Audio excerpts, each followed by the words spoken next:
Uncle Tom turned to me with a slow smirk, his fingers tapping the stem of his glass like he already knew the ending. My name is Evelyn Carter. I'm 38. When did love and a family start sounding like a trap instead of a promise?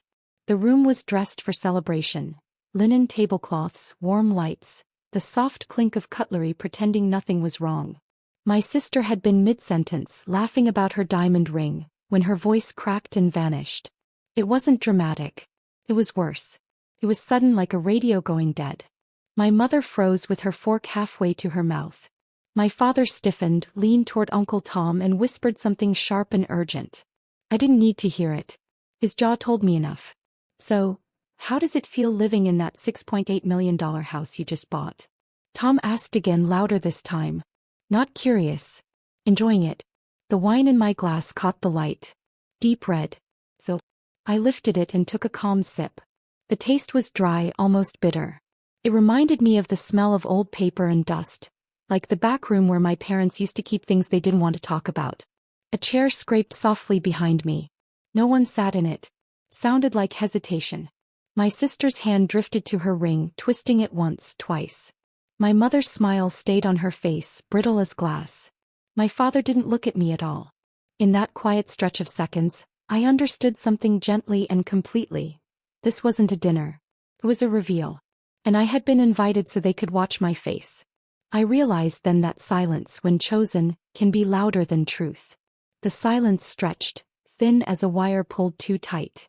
Uncle Tom leaned back, satisfied, like he'd just dropped a coin into a well and was waiting to hear how deep it went. My father finally cleared his throat, a dry sound rehearsed. Tom's joking, he said too quickly. You know how he is. No one laughed. My sister's eyes flicked to me, sharp and searching. What house? She asked, her voice light but her fingers still worrying the ring. Gold scraping skin. A small nervous sound. I felt it more than heard it. I set my glass down. The base clicked against the table, steady. Controlled. The same glass I'd washed earlier that afternoon when my mother asked me to come early and help. She hadn't needed help. She needed witnesses.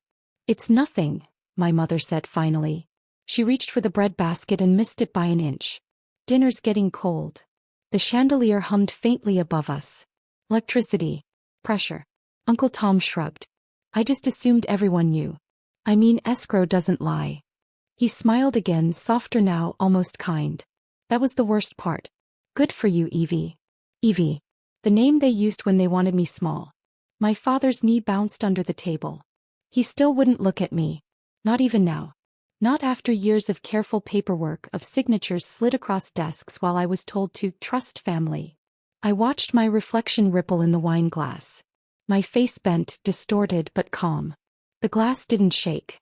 I didn't say I lived there, I said quietly. Every head turned. The chair behind me creaked again like it was listening. And for the first time that night I felt it, the shift. Not fear. Not anger. Control. The word hung there. Control, not spoken but felt. My sister let out a small laugh, too high to be real. Okay, this is getting weird, she said, waving her hand like she could brush the moment away. Uncle Tom, you've had too much wine. Tom didn't blink. He was watching me now. Measuring. My mother finally looked at me, really looked. Her eyes weren't angry. They were calculating. The way she used to look at receipts at the kitchen counter, lips pressed tight, deciding what could be returned. Evelyn, she said gently, the tone she saved for church friends and bad news. What did you do? There was. Not what happened. Not are you okay, what did you do? I folded my napkin once. Twice. The linen felt thick, expensive. My sister had picked it out. She told the store clerk she was hosting something important. I signed, I said. Just that. My father's head snapped up. You signed what? The chandelier flickered. Just once. Enough to make my sister gasp. A small sound swallowed quickly. The house was old. It made noises when it was thinking. Uncle Tom leaned forward again. The deed, he said softly now. She signed the deed. My mother's hand flew to her chest. That's not possible, she said. We would have known. Would you? I thought of the conference room with the cold air and the framed photo of a lake that wasn't real. The pen felt heavier than it should have. The lawyer had asked me twice if I was sure. I'd nodded both times. I didn't say I lived there, I repeated. I said I signed. My sister's ring caught the light as her hand stilled. No more twisting. The chair behind me scraped again. This time closer. Like it was leaning in. And I realized something else then, something almost tender. They weren't afraid of what I'd done. They were afraid of what I now knew. My father stood up so suddenly his chair tipped back, caught by the wall before it could fall. The sound echoed dull and accusing. "This isn't funny," he said. His voice had changed. No warmth left in it. "If you signed anything it was a mistake. We'll fix it. We'll fix it," the words I'd grown up with.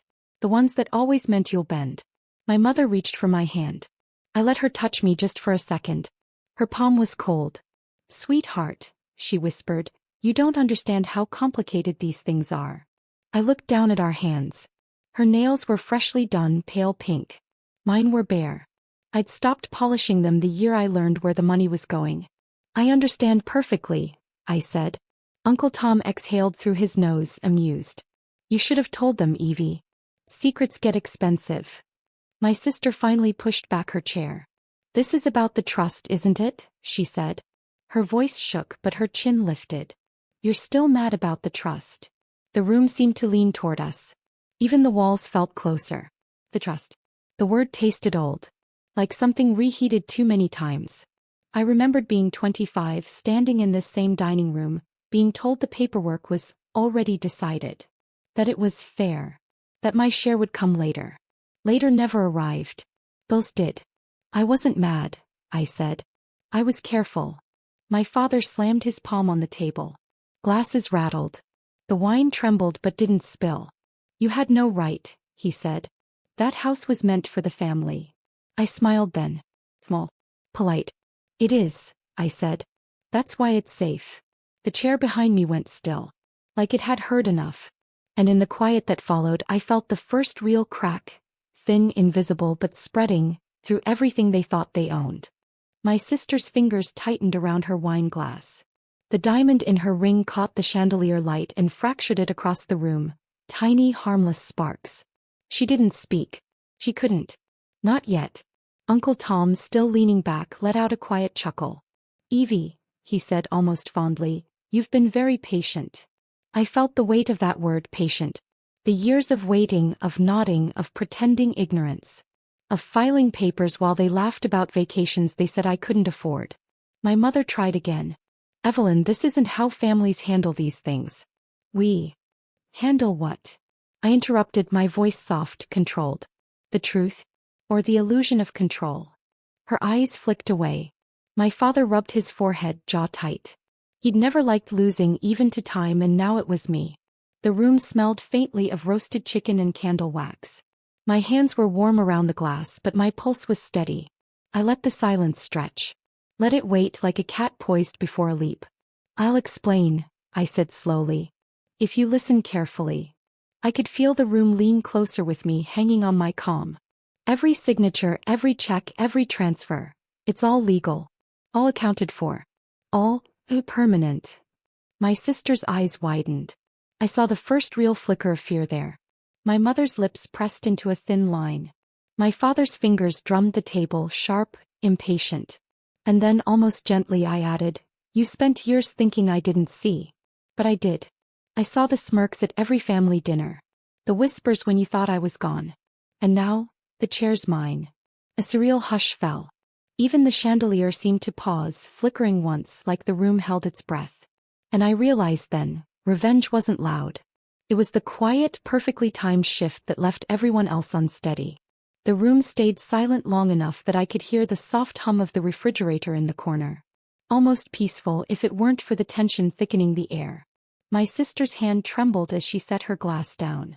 The diamond caught the light again, but this time it didn't sparkle. It seemed dull, powerless. "Evie, what are you planning?" Her voice cracked, though she tried to steady it. I let her question hang because the answer wasn't about plans. It was about inevitability.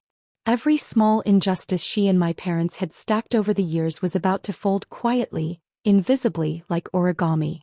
Tom's smirk had softened into something almost approving. "You've learned patience well," he said. "Most people would have yelled or stormed out. But you waited. Perfectly." I folded my napkin slowly, deliberately, my fingers brushing the fabric. I felt the calm inside me settle like sediment in water. I could see my father's eyes darting to the floor, avoiding mine. My mother's lips pressed together, tight, careful. And my sister's chest rose and fell shallow like she was holding back a scream she couldn't quite make. I don't want to hurt anyone, I said, my voice soft but firm. I just want acknowledgement. The truth has weight. And now it's balanced. They leaned forward instinctively as if my words might shatter into glass and cut them. But I said nothing more. I simply reached across the table and tapped the polished surface once, letting the sound resonate. A single strike. And I realized almost tenderly that the chair behind me, empty still, was not waiting for me. It had been waiting for them. The moment stretched and the first flicker of doubt appeared in their eyes. Small, fragile, but enough to know that nothing would be the same again. The air felt heavier now, thick with unsaid apologies and unspoken panic. My parents sat rigid, unsure whether to speak or vanish into the silence. My sister's fingers hovered over her ring again, like she could will it to fix everything. I didn't move. I just watched, letting the quiet do the work. Revenge isn't always about action. It's the space you leave for someone to realize what's been lost. Uncle Tom finally stood, straightening his jacket. I think dinner's over, he said, his tone light, almost teasing. But Evie, congratulations. He didn't elaborate. He didn't need to. I lifted my glass again, this time just a gentle tilt. The wine caught the chandelier's light and reflected small dancing shards across the table. Each flicker seemed to mark a moment they could no longer ignore.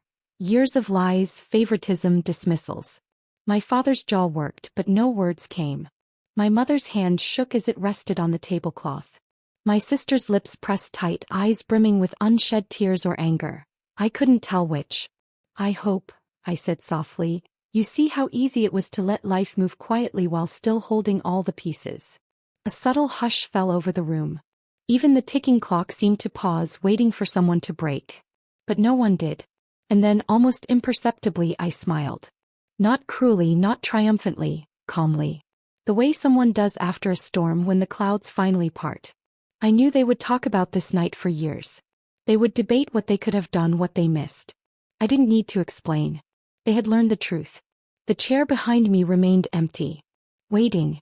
And I realized finally that patience had been the sharpest knife of all. The room had settled into a strange, fragile quiet. Not relief. Not fear exactly. But recognition. The kind that seeps into your bones and refuses to leave. I stood slowly, feeling the weight of every year, every slight, every whisper they'd thrown my way. The chandelier above reflected in the wineglass, fractured light scattering across the table like confetti from a celebration they hadn't noticed was theirs to lose. My name is Evelyn Carter, I said quietly, though they already knew. I'm 38. And I've been careful. My sister's hand covered her mouth, and for a fleeting moment I saw her as I had once been. Young, naive, trusting. My mother's eyes were wet, but not with tears I could comfort. My father's face had gone pale, the edges of control slipping finally from his fingers. I walked to the window and looked out at the quiet street below, the moonlight soft on the gardens they had once praised themselves for. Everything outside was calm. But inside, everything had shifted. You taught me what patience is, I whispered to the empty chair behind me, the silent witness to it all. And now I've learned what silence can do. I didn't gloat. I didn't shout. I didn't need to. Justice isn't always loud. Sometimes, it's a whisper, a reflection, a subtle rearrangement of power that leaves the guilty with only themselves to reckon with. I lifted my glass one last time, a gentle tilt. A quiet toast to the years they underestimated me. A silent acknowledgement that truth, carefully delivered, carries its own weight. The night stretched around me, soft and complete. No one spoke. No one moved. And I understood finally and completely that peace doesn't come from revenge alone. It comes from knowing the game is over and you have already won.